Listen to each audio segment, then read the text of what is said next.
주한미군 전투기들이 단독 훈련을 하다 서해상에서 중국 전투기와 대치한 데 대해 제이비 어브런슨 주한미군 사령관이 우리 군 당국에 사과의 뜻을 전달한 걸로 확인됐습니다. 자, 소리 켜주세요. 시청자 여러분, 금방 뭐라 했습니까? 서해에 미군이 출격했죠. 중국군이 갔는데 안규백 장관이 미군 내려와라 라고 했지 않습니까? 그러자 MBC 보도입니다. 뭐라고 되어 있습니까? 주한미군이 잘못했다고 우리나라 안규백이나 이재명 보고 사과했다는 뉴스예요. 여러분, 진짜로 주한미군 브런슨 포스타 주한미군 사령관이 사과를 했을까요? MBC 뉴스 한번 보시죠. MBC 뉴스가 과연 이게 가짜뉴스 공장 총본산이라는 걸 여러분들은 보게 될 것입니다. 자, 한번 보여주시죠. 다시 처음부터. 서해상에서 중국 전투기와 대치한 데 대해 제이비 어브런슨 주한미군 사령관이 우리 군 당국에 사과의 뜻을 전달한 걸로 확인됐습니다. 우리 정부가 외교 군사 채널을 통해 항의하자 훈련도 이틀을 앞당겨 중단했는데요. 중국을 겨냥한 주한미군의 독단 행동을 제어할 안전장치 마련이 시급해 보입니다. 손하늘 기자가 단독 취재했습니다. 지난 18일 오산기지에서 포착된 주한미군의 F-16 전투기입니다. 아래쪽엔 훈련용을 뜻하는 파란색이 아닌 노란색 띠, 즉 실탄이 달려 있습니다. 실탄을 장착한 주한미군 전투기들은 중국 방공식별구역 근접 공해까지 진출했습니다. 중국 전투기가 대응 출격하며 양국 전투기가 서해 상공에서 대치하는 아찔한 상황이 벌어진 직후 정부는 외교 안보 라인을 총동원해 주한미군의 훈련 중단을 요구했습니다. 특히 정보 공유 없이 서해상에서 민감한 훈련을 강행한 데 대한 우려를 전했고 이에 따라 브런슨 주한미군 사령관이 군 당국에 사과의 뜻을 전한 걸로 확인됐습니다. 또 당초 21일까지 나흘간 예정했던 훈련을 이틀 만에 서둘러 중단했습니다. 다만 주한미군이 전략적 유연성이라는 명분으로 한반도를 넘어 단독 작전을 시도할 수 있다는 우려는 여전히 남아 있습니다. There needs to be changes within USFK. That's my thoughts as a commander. And one of the things I think about is not about numbers at all. I think about capabilities. 이틀간 오산기지에서 파악된 주한미군 전투기의 출격 횟수는 170여 차례. 실탄까지 장착해 중국을 압박하는 고강도 무력 시위를 염두에 둔 걸로 보입니다. 군 소식통은 연합이 아닌 독자 훈련인 만큼 사전 통보 없이 출격하더라도 우리로선 마땅한 방법이 없었다고 전했고 또 다른 소식통은 주한미군이 동북아 분쟁에 얽혀 들어가는 문제에 대해 우리 정부의 역할이 중요하다고 강조했습니다. 우리도 모르는 사이에 미중 갈등 한복판에 끌려 들어가지 않도록 일부에선 주한미군의 출격에 대한 사전 협의 같은 안전장치를 둘 필요가 있다는 지적도 나옵니다. MBC 뉴스 손하늘입니다. 네, 요 뉴스 첫 화면 보여주실래요? 여러분, 이게 가짜 뉴스입니다. MBC 뉴스에서 금방 뭐라 그랬습니까? 바로 미군이 독자적으로 그저 출격한 것에 대해서 미안하다. 한국에다가 사과했다고 미군 사령관이 사과했다라고 보도했지만 가짜 뉴스였다는 것이 금방 드러났습니다. 네, MBC 뉴스가 가짜로 드러났고 1-7번 뉴스 보여 1-7번. 한 번 더 오늘 정확하게 주한미군 사령관은 서해 훈련에 대해서 한국에다가 전혀 사과할 일이 없다라고 했습니다. MBC에서는 사과한 것으로 확인되었다 했는데 그 MBC 뉴스가 가짜 뉴스라는 뜻입니다.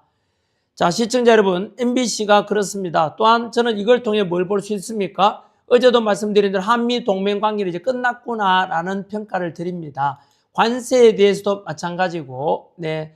그래서 이제는 완전히 끝났구나라는 것을 알 수가 있고요. 그 다음 소식은 1-4번 관세 소식 있지요. 자, 한국에 대해서 또다시 규제하겠다고 금방 말씀드린 한미 간의 군사적인 동맹이 끼어졌고 경제 동맹에도 현재 심각한 균열이 나타나고 있죠. 쿠팡 때문에 한미 간의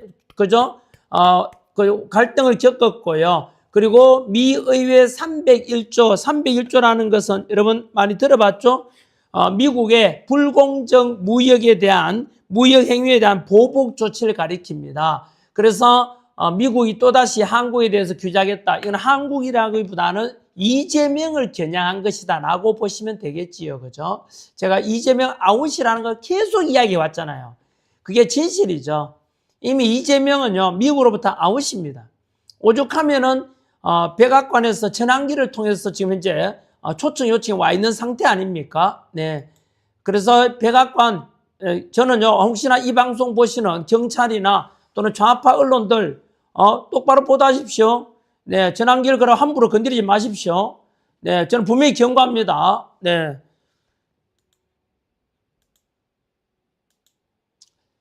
자, 그 다음 소식으로 가겠습니다. 네.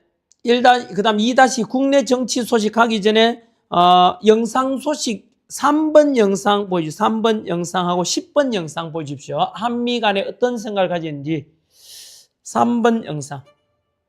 트럼프 대통령을 지지하는 가장 영향력이 센 단체인 미국 마가의 한 인플루언서분이 SNS에 윤석열 대통령 국민 여러분께 드리는 글에 영어 버전 포스팅을 인용하며 트럼프 대통령에게 남긴 말이 SNS에서 화제가 되고 있어.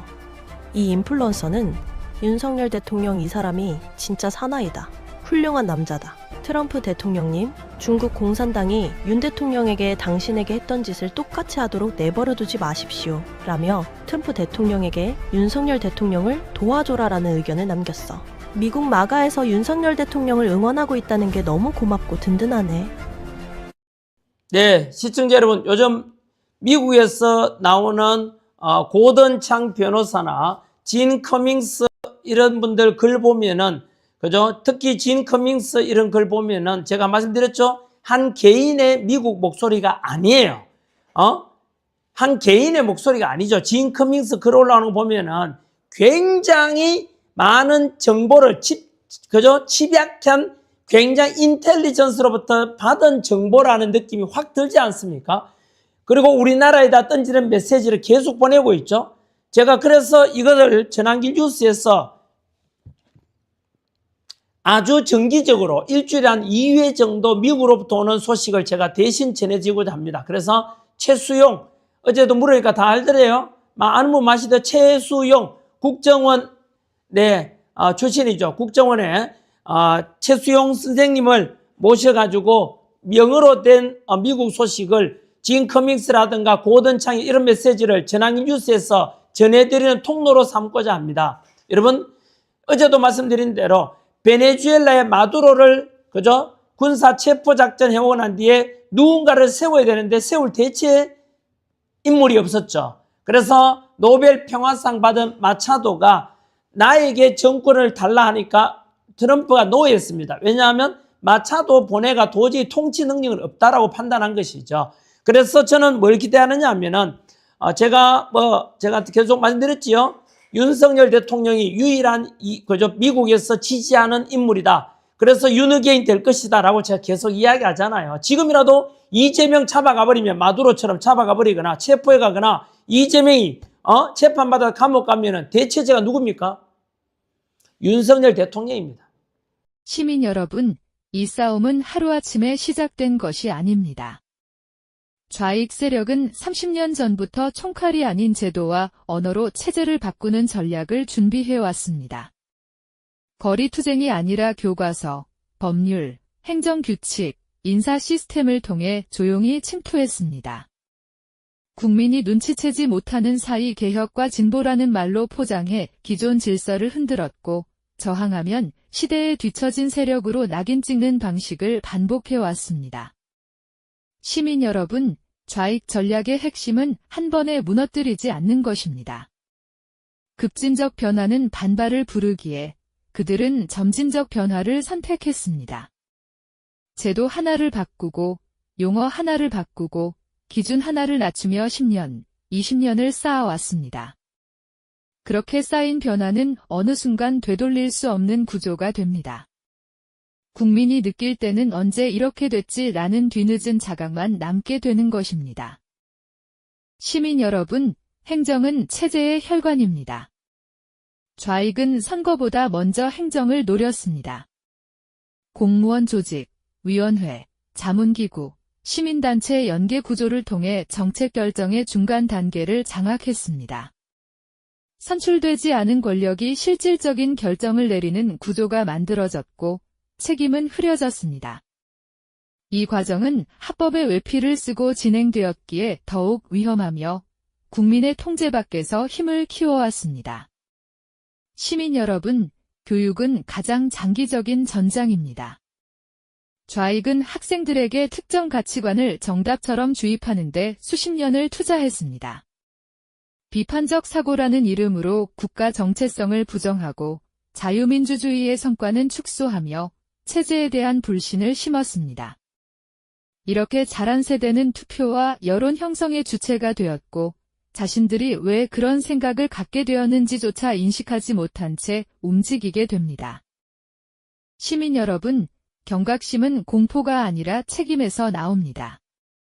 지금 필요한 것은 증오가 아니라 사실을 직시하는 용기입니다. 좌익이 30년을 준비했다면 시민도 지금부터 준비해야 합니다.